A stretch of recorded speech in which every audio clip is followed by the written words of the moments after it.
Okay, this has completely dried, our flow pattern that we put on here.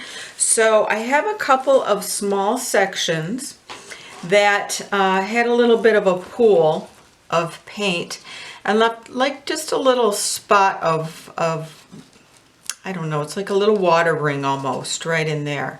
And that does happen sometimes when you're dealing with a lot of medium. So what I'm going to do to kind of fill that in and give a little highlight to my painting is mix up, and this is just the palette I used. It's going to be recycled. I'm going to work on the back because I'm not going to do a flowy type material. I'm taking some thick gloss glaze, or not glaze, gloss medium, sorry, right there. And it's kind of a thick, creamy material. I'm going to mix in a little of my Brilliant Phthalo Blue-Green, and I'm going to mix in something called an illuminator, or an illuminating medium. I'm going to put that on there.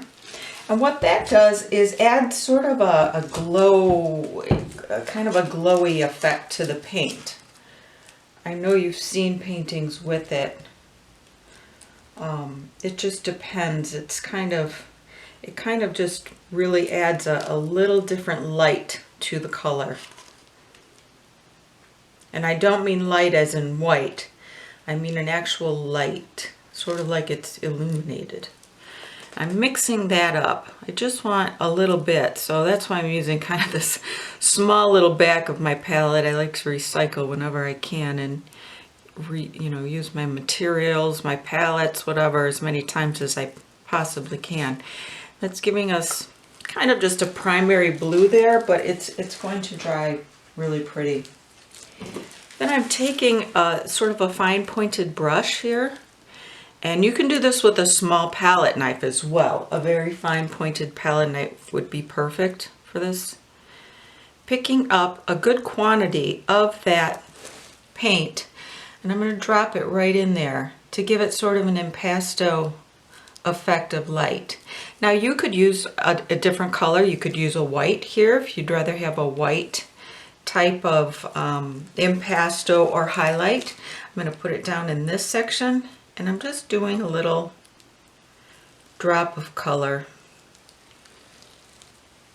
to add a little visual interest to this surface of this painting. So I've got 3, and I should probably add one right here just to kind of balance it out. And again, it's not a lot. You don't want to overdo this because then it kind of ruins the effect. But if you do it judiciously, then you're fine.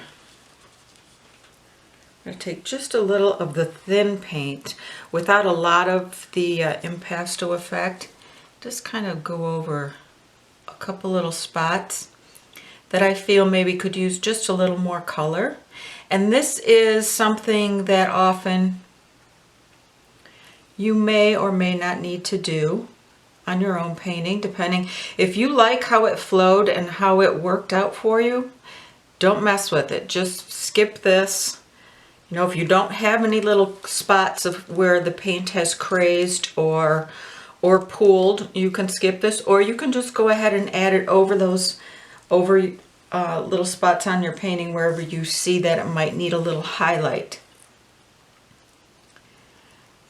And that just adds a little extra interest to your painting, where it will take something that, you know, maybe wasn't that exciting or kind of turned out a little muddy, and this will add just a little highlight of color in a couple of spots. So I'm just using my brush lightly with just a little of the color just to add that, and when you see the final painting, you'll see those added.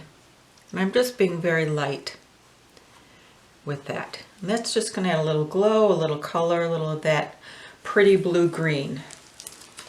So I'm going to let that dry very well. And usually a thick impasto, well, an acrylic will dry, you know, you can get away with 24 hours. I like 48. just to be sure it's extra dry, depending on the climate you live in. A humid climate might take a little longer. I'm in the desert, so I tend to dry quickly. I'm gonna let that dry really, really well, and then we're gonna come back and finish off our painting.